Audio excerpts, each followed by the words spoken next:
My name is Calliope. Truth be told, I'm not particularly fond of my name or my personality. People often tell me I'm pretty intense for a woman. Because of this, I was constantly butting heads with people at work and frequently found myself in hot water with my boss. One day, 5 years into my career, I was drowning in paperwork and had no choice but to work late. Finally, when I managed to catch a breather, I checked the clock. It was just past 11 p.m. Wow, it's late. I need to head home. I saved my work, shut down my computer, packed my bag, straightened my chair, and left the office. On my way home, I took a detour to a park nearby. As I sat on a bench, I looked up and noticed the full moon brilliantly illuminating the night sky. Wow, what a beautiful moon! Yes, it is, isn't it? Huh? Startled by the sudden response, I glanced to my side and saw someone sitting next to me, apparently reacting to my mutterings. When I hesitated to reply, he looked at me and grinned. Working late, huh? Yeah, I said. For some reason, his face felt reassuring, even though I was pretty sure we'd never met before. Just then, he stood up and said, It's getting late. Are you okay with heading home this late? Startled, I checked my watch. It was 11:40 p.m. Yikes, I gotta go. As I started running, he waved goodbye. I looked back a few times, but he was gone. That was how I met my now husband, Zeppelin. A few months had passed since that mysterious encounter. I was yearning to see him again, enveloped as he was in an intriguing aura. But as time ticked away, a month, then another, it seemed our paths would never cross. Just when I started thinking we might never meet again, out of the blue, I got called into the boss's office. Was I in trouble? I wondered, a bit nervous. When I arrived, I saw a familiar face. Ah, it's you. Hello again. Mr. President, what's going on here? He's the son of my mentor. He came by to return something you dropped. The president said. Dropped something? Your employee ID. You lost it, didn't you? Yes, I did. To be honest, I had no memory of losing it, but I agreed to keep the conversation flowing. Then the guy who was standing next to the president asked, Could we talk privately? He motioned for the president to leave the room. I'd prefer after work if that's all right. I replied and left the president's office. Once work was over, he was waiting for me outside the building. Thanks for earlier. He greeted me. I thought for a moment about ignoring him, but given the president had introduced us, I decided to engage. About earlier? Thank you for playing along, he said. So, what did you want to talk about? Do you know any good restaurants? Would you like to go to one together? Sure. Normally, I would never accept such an invitation, but this time I inexplicably agreed. We went to a restaurant he was proud of, one his friend ran. It was simple but had high-quality ingredients. I had to admit it was delicious. After we finished eating, and while sipping our after-dinner coffee, he started talking again. My name is Zeppelin. Zeppelin, is it? Yes, it's a rather unusual name for this time, isn't it? Well, my name is Calliope, so... I know. Huh? You see, your president, as I mentioned earlier, is an acquaintance of my dad. He's also very supportive. Yeah, he's that kind of person. Exactly. So he's been teasing me about my name forever, but I never minded. Recently, he said he met someone interesting at the induction ceremony. Interesting person? It's you, Calliope. According to the president, two people with unique names. It's a perfect match. And so? As I heard about you over and over, I became intrigued and asked if we could meet. And here we are. He kept the conversation flowing, talking about his hobbies, how he spends his weekends, and before I knew it, we had plans for our next meeting.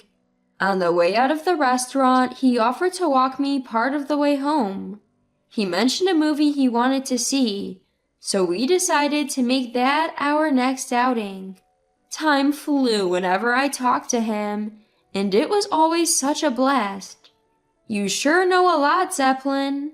Not really. Most of it comes from my sister. He always said. I started thinking it might be nice to meet his sister someday. And so, after several years of dating and 5 years into my job, he proposed to me at that very first restaurant.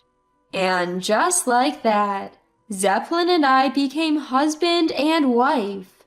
Needless to say, we both laughed when we saw our unique names, Calliope and Zeppelin, written in the spaces for wife and husband on our marriage certificate. After our wedding, I was introduced to his family at a gathering at his parents' home. The sister-in-law I had never met before was also there during our wedding ceremony.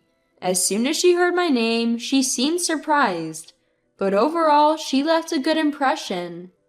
From now on, please take good care of Zeppelin, haha. Sure. Come visit us sometimes. You built your own house before me, Zeppelin. You're so cheeky, haha. My first impression of Marcia, my sister-in-law, was that she was cheerful and easygoing. A little intense, but not a bad person. Turns out that was just her public face. Ever since Zeppelin and I got married and moved into our new house, she started dropping by almost daily without notice. I quit my job after getting married. This didn't sit well with Marcia. You're living a luxurious life on Zeppelin's money, she'd say. And if you're just staying at home, at least be a proper host. Dealing with her became increasingly stressful. To cope, I started pretending I was not home every 3 visits. Yet the visits and the stress didn't decrease. Do you think she hates me? I don't think so. But the harassment continued and my health finally broke down. I ended up in the hospital. Zeppelin did confront her, but her response made no sense. Why shouldn't I, when Calliope has so much more despite that weird name? Zeppelin only apologized. Sorry. While I was in the hospital, I asked my husband to discreetly find out why my sister-in-law seemed to have a problem with me. My husband said, Got it. And by the time I was discharged, we finally understood why she had been giving me a hard time. Do you really want to know? Yes, tell me. She was jealous that we had a lavish wedding. She wanted to make your life stressful so you wouldn't feel happier. Wow, really? I'm so sorry. Enough with the apologies. I'll get my revenge on her. I wanted to get along, but if she's not interested, oh well. Don't do anything crazy, okay? Without responding to my husband's words, I just grinned and focused on getting ready to leave the hospital. My sister-in-law, driven by jealousy, had been giving me a hard time. It was such a shame because I had a great relationship with my in-laws.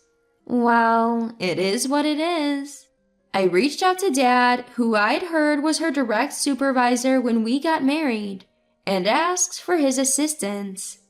Dad was more than willing to help, and so I diligently moved ahead with my plans, all in preparation for a moment that was bound to come. About a year after my hospitalization due to stress, sister-in-law's wedding discussion surfaced. As expected, she asked my dad to give a speech at her wedding. Dad declined just as I had advised him to. I thanked my dad and decided that neither we nor our parents would attend her wedding. Word somehow got out that my dad wasn't attending, and it spread like wildfire through sister-in-law's workplace. As a result, many of her coworkers refused to attend, saying, "If her boss isn't going, then neither are we." Sister-in-law had planned to invite about 100 people, including coworkers, but now her side of the venue was practically empty. She faced backlash not just from her groom, but also from his family. Sister-in-law was visibly pale. In a panic, she called me, but I left a voice message saying, "Congratulations on your wedding. We are traveling and will get back to you once we return." My dad covered the trip costs as a wedding gift he didn't have to give to sister-in-law. Haha, thanks, Dad. When we returned, I headed to my in-laws to drop off souvenirs, and lo and behold, sister-in-law was standing at the front door. From the car, she looked like she was possessed. When I pointed her out to my husband saying, "Hey, isn't that sister-in-law?" he suggested, "Should we turn back?" I decided to proceed. "Hi, sister-in-law. This is not a high situation. Congratulations on your wedding." "Congratulations." "Congratulations? Are you kidding me? Your father, who was supposed to give a speech, suddenly backed out. And because you guys didn't show up, half the seats at the venue were empty. It was an absolute disaster of a ceremony. Make it up right now." Hearing my sister-in-law erupt in anger like this, my husband stepped in saying, "It's not Calliope's fault, you know." Hearing that, sister-in-law snapped. "Zeppelin, you better keep your mouth shut." Fed up, I yelled back, "Are you kidding me? You should be the one compensating me for my hospitalization due to stress from your harassment." "Well, I have medical reports to prove it, so be my guest if you want to take this further." "That's because I was envious of you. You had everything I wanted." "I heard your wedding was called off halfway." "Yes, it was supposed to be a special day." Sister-in-law starts crying as she says this. I can't help but feel guilty and think to myself, I'm the one who should be crying here, while staring at sister-in-law. Then my husband, who has been watching the whole time, joins the conversation. "Sis, "What is it?" I'm sorry about the wedding. That was overboard on my part. But what you did to Calliope is even worse. She's hospitalized. You could have put her life at risk." "Look, You reap what you sow. Be kind to others, and they'll be kind to you. Be cruel, and you'll get it back." I didn't do anything wrong. I absolutely didn't." I decided to make an offer to sister-in-law. I thought I'd give her one last chance. "Sister-in-law, what now?" "If you change how you act and what you say to me, I'll make amends for the wedding fiasco. How does that sound?" You showed up uninvited, rummaged through our stuff, complained about what was prepared for you, and spoke ill of others. I want you to fix that." "Okay, but..." "Sis?" "Fine, I'll be more careful. I'm sorry." I'll talk to Dad then." Sister-in-law looked at me with her tear-streaked face, showing a glimmer of regret. I'm not thinking of this as revenge, but she promised to be careful, so let's see how it goes. A few months later, sister-in-law and I, having reconciled for now, decide to redo her wedding, thanks to my arrangements. We rent a small church through a friend of mine. Sister-in-law was fussing about her plain wedding dress, But she shut up when I said, "Should we call it off? Haha." The ceremony was the most beautiful one I've ever seen.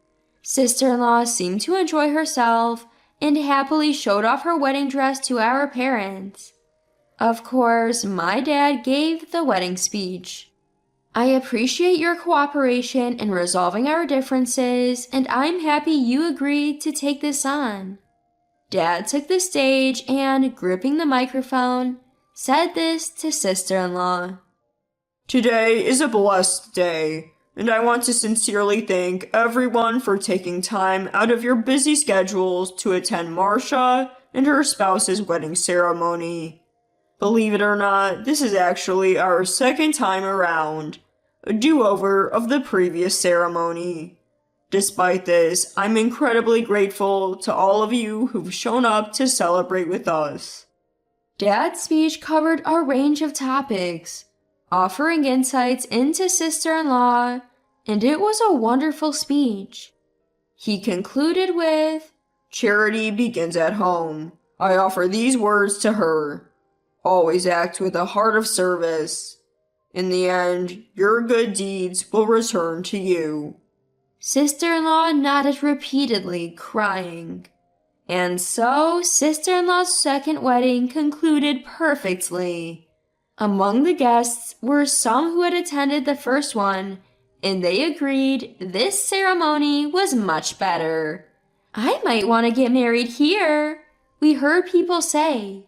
Sister-in-law seemed genuinely pleased that everyone thought her wedding was absolutely wonderful.